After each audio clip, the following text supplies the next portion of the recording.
Selamat siang, perkenalkan nama saya Rosalia Mustika Foni, NIM 2020 110097. Saya akan menjelaskan cara mendapatkan kesempatan untuk magang pada suatu perusahaan. Cara memanfaatkan kesempatan magang di perusahaan yaitu memanfaatkan waktu luang sebelum kelulusan dengan bekerja magang di perusahaan.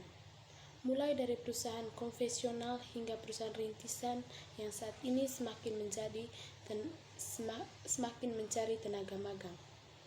Jika kita berhasil mendapatkan kesempatan magang di perusahaan, manfaatkanlah kesempatan tersebut dengan cara yang benar, agar nantinya bisa berpotensi menjadi peluang untuk kemudian perusahaan langsung mempekerjakan Anda sebagai pegawai. Lakukanlah pekerjaan dengan sempurna. Menjadi pekerjaan magang artinya Anda harus mampu mengerjakan semua tugas yang diberikan, mulai dari skala kecil hingga tugas yang cukup berat. Laksanakanlah semua tugas yang dilimpahkan kepada kita dan tunjukkan kepada perusahaan bahwa kita bisa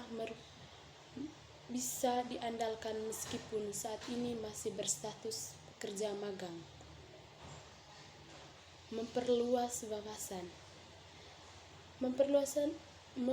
wawasan ini yaitu cara mudah untuk menerapkan pengetahuan.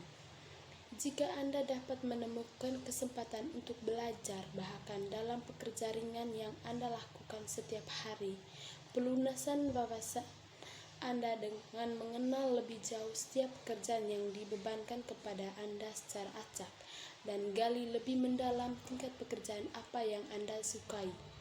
Dengan demikian, kita bisa mendapatkan wawasan yang luas yang bisa digunakan sebagai bekal pengetahuan kita. Temukan peluang dengan kesempatan. Terkadang, pekerja magang memiliki kesempatan untuk bekerja dalam tim atau melakukan pekerjaan yang biasanya dilakukan oleh pegawai tetap. Jika kesempatan tersebut datang kepada Anda atau kita yang digunakan dengan baik kesempatan tersebut dan tunjukkan kepada pihak terkait bahwa Anda seorang profesional yang handal. Jika kita belum mendapatkan kesempatan tersebut, carilah kesempatan dan tawarkanlah diri kita menjadi penanggung jawab tugas yang ada.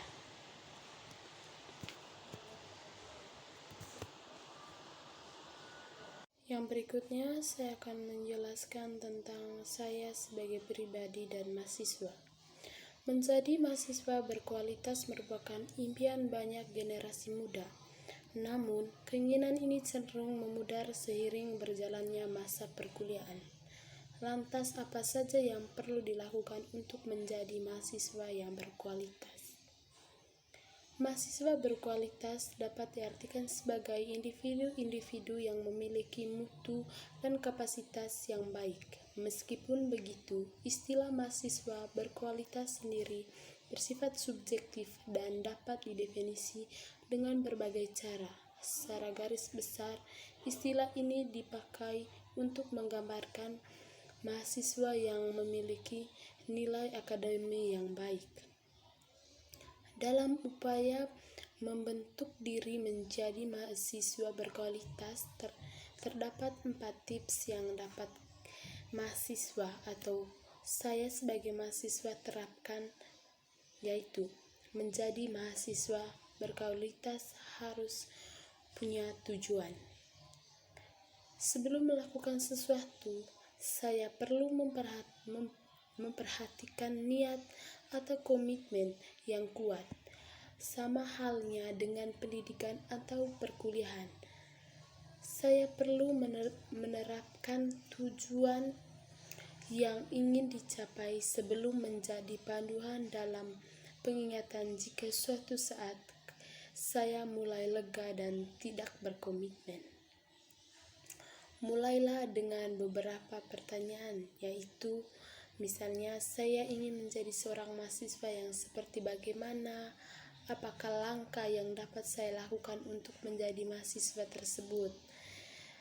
Yang ketiga, seperti apa gambaran pekerja atau kinerja saya yang ingin setelah saya kuliah nanti? Hal apa saja yang harus saya persiapkan untuk mencapai tujuan atau kinerja tersebut? Yang kedua, kembangkan diri melalui organisasi atau komunitas. Sebagai mahasiswa dan generasi muda, kamu punya banyak kesempatan untuk bergabung pada organisasi dan komunitas, baik yang bersifat intrakampus maupun ekstrakampus.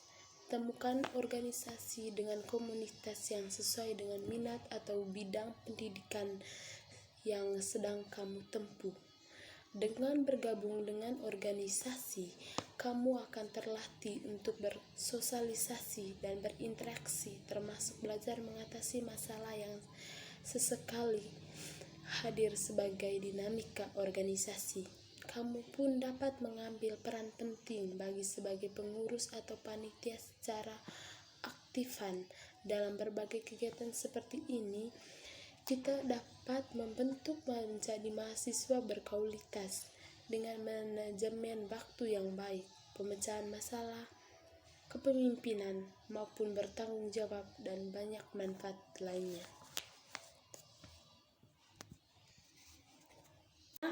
Saya akan menjelaskan tentang apa yang saya pelajari atau dapatkan dari magang. Yang pertama, pengalaman kerja.